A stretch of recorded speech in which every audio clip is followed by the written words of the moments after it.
नमस्कार। आज आप लोग से रूबरू होके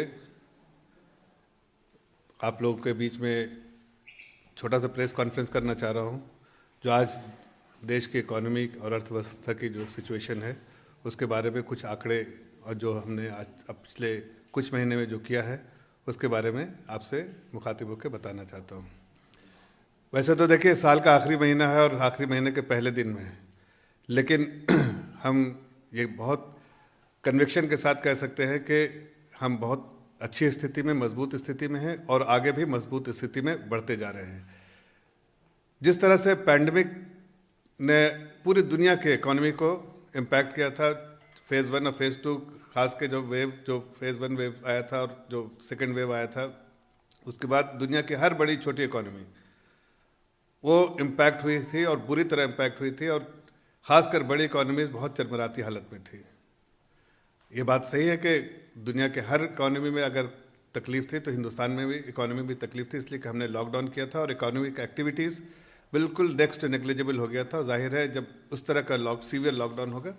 तो उसके इम्पैक्ट भी आपको इकोनॉमिक डेटा में दिखेंगे। जो इंडिकेटर्स बहुत सारे उस वक्त, जो सारे इंडिकेटर्स थे वो नेगेटिव ग्रोथ दिखा रहे थे, इसलिए कि हमने उस तरह के लॉकडाउन किए थे।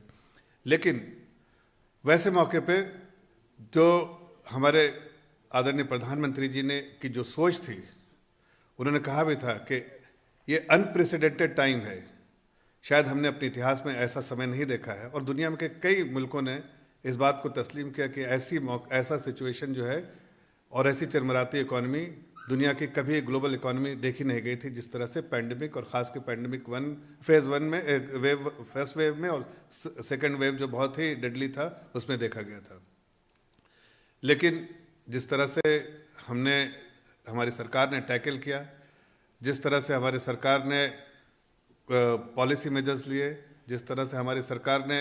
इस एडवर्सिटी को अपॉर्चुनिटी में कन्वर्ट किया, बहुत सारे जो है इम्पॉर्टेंट जो डिसीजन जो है पॉलिसी मेजर्स लिए,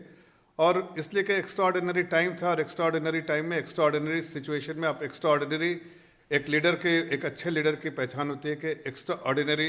जो डिसीजन जो है मेकिंग एबिलिटी जो होती है, वो एक अच्छा डिसीजन जो है ले सकता है अगर उसमें एबिलिटी है, जिसका पूरे तौर से प्रमाण आदरणीय प्रधानमंत्री जी ने दिया। जो एक डायनामिज्म चाहिए थी, जो इस तरह की सोच चाहिए थी, जिस तरह की समझ चाहिए थी, और उन्होंने बहुत अच्छे से बहुत बड़े और कड़े और अच्छे फैसले लिए, जो दुनिया के हर लोग कह रहे थे कि उस वक्त जो है फिस्कल स्टिमुलस, बहुत लार्ज फिस्कल स्टिमुलस दिया जाए। लेकिन आदरणीय प्रधानमंत्री जी ने अपनी उस सोच को बरकरार रखा, जो इकोनॉमी के लिए बहुत ज़रूरी है। लोग कहते हैं, इंग्लिश में कहावत है कि अगर किसी चीज़ को मैनेज करना है अच्छे तरह से तो उसको बोलते हैं कि you should not spend beyond your means and you should not punch above your weight. मतलब है कि अपनी चादर से ज़्यादा पाँव नहीं फैलाना चाहिए, इसलिए कि अगर आप उस तरह का फिस्कल स्टिमुलस देंगे तो वो शॉर्ट टर्म इंजेक्शन होगा, शॉर्ट टर्म टेम्पररी मेजर होगा। उसमें हो सकता है इकोनॉमी में टेम्पररी थोड़ा सा पॉजिटिविटी आए, लेकिन लॉन्ग टर्म में वो कहीं ना कहीं कर्ज बनेगा और आगे आने वाली पीढ़ियों के लिए बहुत तकलीफदेह होगा। इसलिए आदरणीय प्रधानमंत्री जी ने बहुत सोच समझ के अच्छे फैसले लिए। आज उसका प्रमाण, उस फैसले का आज जो है पूरी दुनिया जो है एक्नॉलेज कर रही है कि हिंदुस्तान की इकोनॉमी में जिस तरह से फैसले लिए गए, आज ये दुनिया के, ये कोई सीक्रेट नहीं है, दुनिया की सबसे तेज़ तर्रार इकोनॉमी है, तेज़ी से ग्रो कर रही है, और ग्रोथ मोमेंटम जिस तरह से इकोनॉमिक एक्टिविटीज़ जो है वो दिख रही है, उससे साफ इसके संकेत है कि आगे आने वाले दिनों में हिंदुस्तान जो है कि हिंदुस्तान की इकोनॉमी और तेज़ी से ग्रो करेगी। देखिए, आज दुनिया के हर जो इन्वेस्टर कम्युनिटी है, और दुनिया में जब भी कोई भी ऐसा फाइनेंशियल इंस्टीट्यूशन या मल्टीनेशनल इंस्टीट्यूशन जो एनालाइज करता है इकोनॉमी को, वो सब कहते हैं और उनकी सब की सोच है कि अगले 20 से 30 साल तक दुनिया की कोई ऐसी कंट्री नहीं है जो इस तरह की अपॉर्चुनिटी, ग्रोथ मोमेंटम जो दे सके, इस तरह की अपॉर्चुनिटी बिजनेसेस के लिए जो हिंदुस्तान में है वो और किसी कंट्री में है। आप अगर बहुत सारे चीज़ को अगर एनालाइज कीजिए तो आप देखिए कि जो सबसे ज़्यादा वर्किंग पॉपुलेशन जो है वो 2025 में हिंदुस्तान में होगा, वर्किंग एज पॉपुलेशन हिंदुस्तान में होगा। ये अपने आप में बहुत बड़ा डेमोग्राफिक डिविडेंड है। आप अगर देखिए तो जो 2030 में सबसे ज़्यादा इंटरनेट यूज़र्स जो हैं 85 मिलियन 850 मिलियन जो यूज़र्स जो हैं हिंदुस्तान में होंगे, ये अपने आप में एक बहुत बड़े नंबर है। अगर आप मार्केट के एतबार से देखें तो आप देखिए कि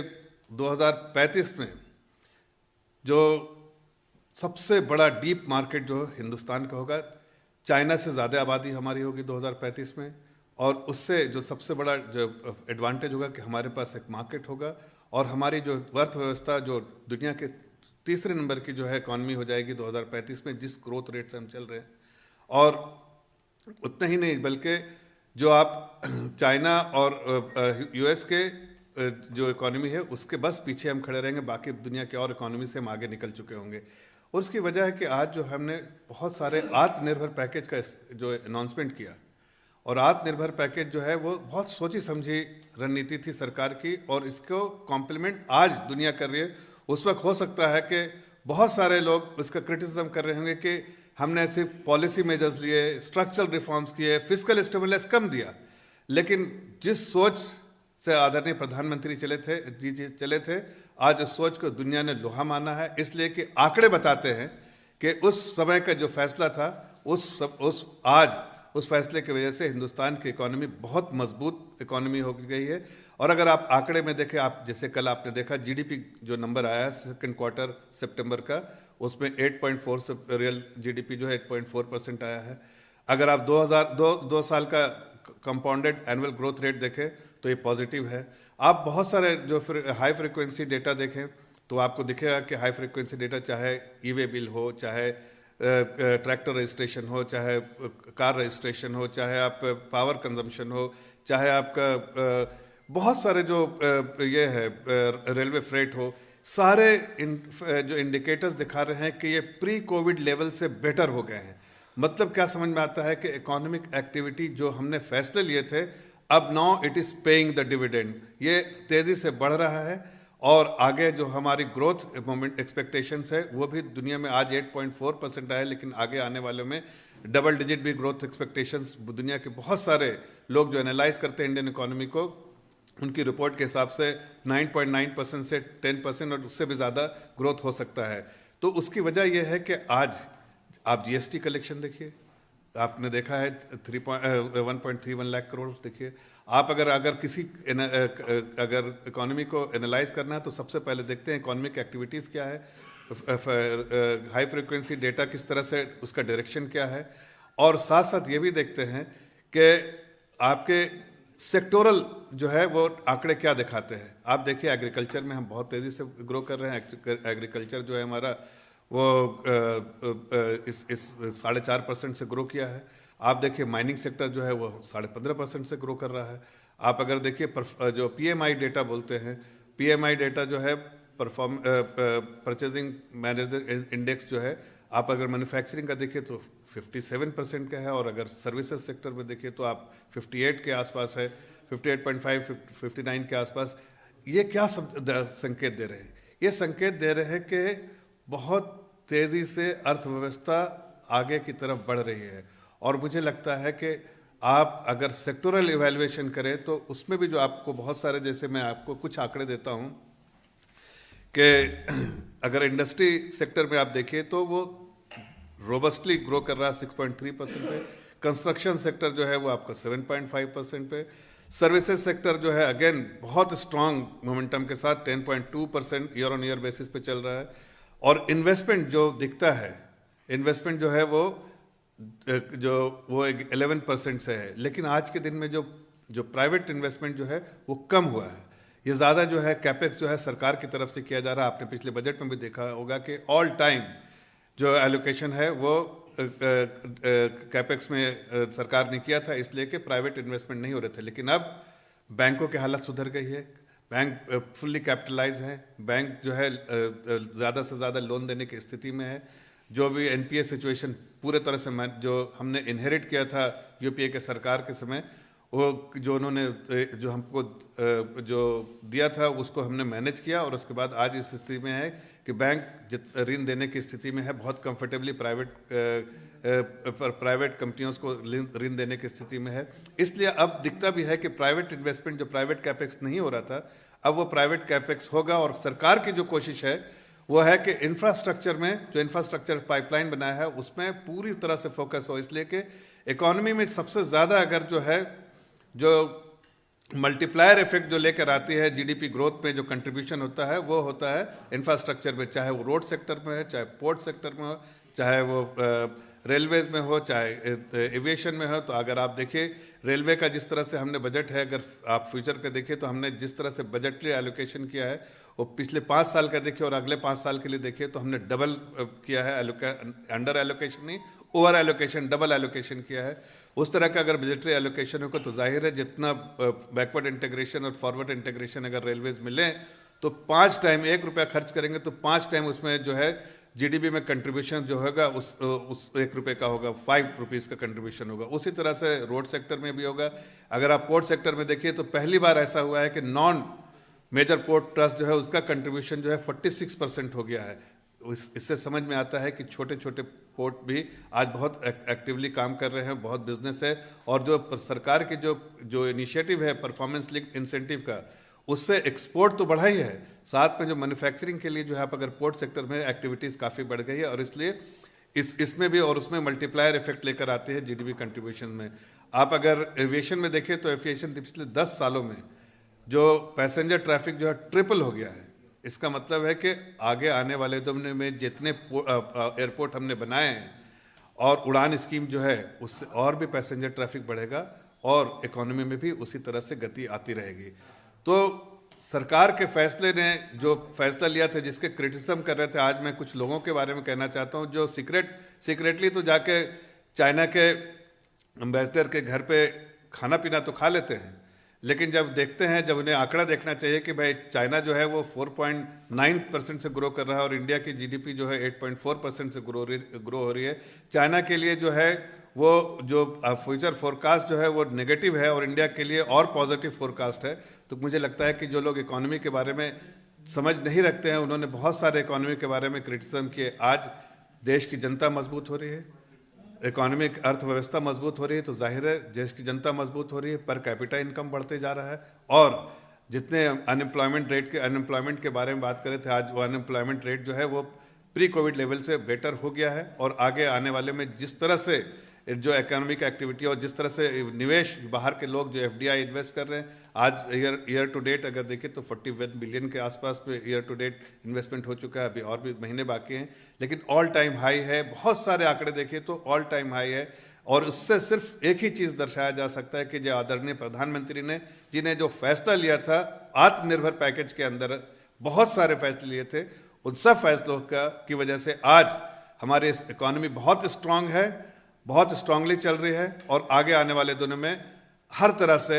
एक ब्राइट स्पॉट जो है पूरे दुनिया के लिए होगा, निवेश के लिए और हिंदुस्तान के लिए। एक अच्छी न्यूज़ ये है कि हिंदुस्तान के आने वाले दिनों में इसकी वजह से बहुत सारे जॉब क्रिएशन होंगे और आगे आने वाली पीढ़ी, जिसका जिक्र मैंने किया कि सबसे ज़्यादा जो है यहाँ पर वर्किंग एज पॉपुलेशन के सबसे ज़्यादा दुनिया में 2025 तक होंगे, उनके लिए बहुत सारे जो हमने इनिशिएटिव लिए हैं, सरकार ने लिए हैं, बहुत सारे पॉलिसी मेजर्स से और स्ट्रक्चरल रिफॉर्म से, उनसे जितनी नौकरियाँ जो आएंगी उसका सीधा सीधा फ़ायदा आगे आने वाली जनरेशन को होगा। Thank you. अगर आपका कोई सवाल हो तो आप सर, राहुल गांधी ये आरोप लगा रहे हैं कि जैसे जैसे महंगाई बढ़ी है आप लोगों की सरकार के जुमलों के जो भाव है वो गिर गए हैं। आज फिर गैस की कीमतें बढ़ी हैं, आप बोल रहे हैं व्यवस्था अच्छी है लेकिन आम आदमी तो परेशान है। देखिए, किसी भी महंगाई को जो उसके दर को नापने का तरीका जो है सीपीआई इंडेक्स होता है। कभी भी आप देखिए उसको देखा जाता है। तो सीपीआई इंडेक्स जो है उनके समय का ज़रा राहुल गांधी जी से पूछ लिए कि 2009 में क्या था, 2010 में क्या था, 2011 में क्या था, 2012 में क्या था। सब वक्त डबल डिजिट जो है महंगाई दर थी। आज उसी महंगाई दर के बारे में अगर आप देखिए तो हमारी सरकार ने शुरू से पॉलिसी आदरणीय प्रधानमंत्री जी ने बनाई कि 4% से 6% के बीच में रहेगा, -+2%। हमने कभी एक ही बार ब्रीच किया 6% को, लेकिन आज के दिन में वो भी कंट्रोल है। अगर पूरे पिछले 7.5 साल का एवरेज लीजिए तो भी 4% क्रॉस नहीं होगा। उससे समझ में आता है कि हमने महंगाई दर को कंट्रोल करके रखा है। एक आम नागरिक के जो तकलीफ होती है उसको समझा है और इसलिए सीजनल फैक्टर की वजह से कोई एक दो चीज़ें जो दाम बढ़ जाती हैं वो सीजनल फैक्टर की वजह से बढ़ती है, लेकिन उसी तरह से वो कम भी होती है। जैसे अब मैं एक मिसाल के तौर पे आपको बोलता हूँ कि सब्जियों के दाम बढ़ गए थे, लेकिन आप देखिए अब सब्जियों के दाम गिर गए हैं, इसलिए कि वो सीजनलिटी फैक्टर काउंट होता है। लेकिन हम हर सीजनलिटी फैक्टर को भी काउंट करते हुए भी देखिए तो हमारी 4% पिछले 7.5 साल में 4% भी जो है CPI इंडेक्स क्रॉस नहीं करेगी। इस वक्त जो थोड़ी सी महंगाई का जो लोगों को तकलीफ हुई थी, वो भी आपको अगर मैं आंकड़े की तरफ से संकेत दूं तो देखिए जो सप्लाई साइड में जो डिसरप्शन हुआ था पैंडेमिक की वजह से, लॉकडाउन की वजह से, उससे प्रोडक्शन नहीं हो रहा था लेकिन डिमांड था, इसलिए थोड़ी सी जो है टेम्पररी जो है अपवर्ड प्रेशर जो है प्राइस पे हुआ था। लेकिन जैसे जैसे सप्लाई चेन ठीक हो रहा है और जिस तरह से जो प्रोडक्शन जो है बढ़ता जा रहा है, तो महंगाई भी उसी तरह से, महंगाई दर भी कम होते जा रहे हैं। अगर आपको उसको ही देखना है तो आप देखिए कि जो WPI इंडेक्स और CPI इंडेक्स का जो जो जो रिलेशन होता है वो अपने आप में दर्शाता है कि अगर सप्लाई साइड की वजह से ही डिसरप्शन के शॉर्ट टर्म प्रेशर की वजह से जो है WPI इंडेक्स में जो जो तेज़ी थी, वो अगर आप UPA के समय से कंपेयर करेंगे तो समझ में आएगा कि ओवरऑल बहुत सारे जो सब चीज़ों के दाम बढ़े थे उस वक्त, आज वैसा नहीं है। टेम्पररी मेजर्स, जो टेम्पररी प्रेशर आता है प्राइस पे कभी कभी, लेकिन ओवरऑल जो है CPI को हमने मेंटेन कर रखा है। इसलिए कि सरकार की पूरी कोशिश है कि एक आम नागरिक को कभी महंगाई की कोई भी आंच नहीं आनी चाहिए। सर एक सवाल जानना चाहते हैं, क्योंकि महंगाई की बात है तो बहुत सारी चीज़ों की बात है। किसानों को यदि MSP देती है सरकार, यदि गारंटी देती है, लिख के देती है, तो क्या असर पड़ेगा बजट पे? और दूसरा सबसे बड़ा सवाल ये है कि आज रिपब्लिक मीडिया नेटवर्क के रिपोर्टर के साथ में टिकैत ने खुद मिसबिहेव किया है, एक महिला पत्रकार थी, बदतमीजी से बात की, धक्का मुक्की की नौबत आ गई, इसको किस तरीके से? देखिए, किसी भी पत्रकार से धक्का मुक्की करने का किसी को अधिकार नहीं है। यह तो व्यक्तिगत तौर से देखना चाहिए कि अभी किसी को अधिकार नहीं, सबको एक तरह से ही बिहेव करना चाहिए और मान सम्मान सबका करना चाहिए। लेकिन जहाँ तक आपने MSP का सवाल पूछा है, गारंटीड MSP का सवाल,